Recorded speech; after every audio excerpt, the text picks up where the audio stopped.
അങ്ങനെ അവസാനം നമ്മൾ സ്റ്റെല്ല വാട്ടർഫോൾസ് എത്തി. അവസാനം അവിടെ നിന്ന് കുറച്ച് ഫോട്ടോസെല്ലാം എടുത്ത് ഡ്രോപ്പിൽ കയറി നമ്മൾ വാട്ടർഫോളിൻ്റെ അടുത്തേക്ക് ഫ്രണ്ട്സ് പോയി. ഞാൻ പോയില്ല, കാരണം എൻ്റെ ഷൂവിന് അത്ര ഗ്രിപ്പ് ഉണ്ടായിരുന്നില്ല.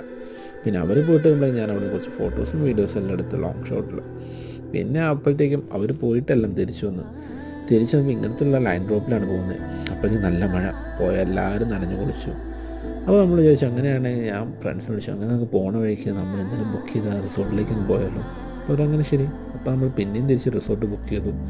അവസാനം അവിടെ പോയി ഫ്രണ്ട്സ് കുറച്ചൊരു ഫുഡെല്ലാം വാങ്ങാൻ പോയി. നമ്മളപ്പോഴത്തേക്ക് റിസോർട്ടിൻ്റെ കീ എല്ലാം വാങ്ങി ചെക്കിനെല്ലാം ചെയ്ത് അവിടെ ഒന്ന് സെറ്റിൽഡായി. ഇതാണ് നമ്മുടെ റൂമെല്ലാം. നല്ല ഭംഗിയായിരുന്നു. ഒരു ഏകദേശം നമുക്ക് 2 കോട്ടേജാണ് നമ്മൾ കംപ്ലീറ്റ് ആയിട്ട് എടുത്തത്. നല്ല ചീപ്പ് റേറ്റിനാണ് നമുക്ക് കിട്ടിയത്. പിന്നെ അവിടെ നമ്മൾ ബിരിയാണി എല്ലാം വാങ്ങിയായിരുന്നു. ബിരിയാണി എല്ലാം കഴിച്ച് അന്നേരം നൈറ്റിലെ ഫുഡ് അടി അവിടെ കഴിഞ്ഞു. പിന്നെ പയ്യേരുന്ന് എല്ലാവരും കൂടി ഫ്രഷായി വർത്താനെല്ലാം പോയി നമ്മൾ കുറച്ച് നേരം ഊണുമെല്ലാം കളിച്ചതിന് ശേഷം കിടന്നു. അപ്പോൾ പിന്നെ കാണാം.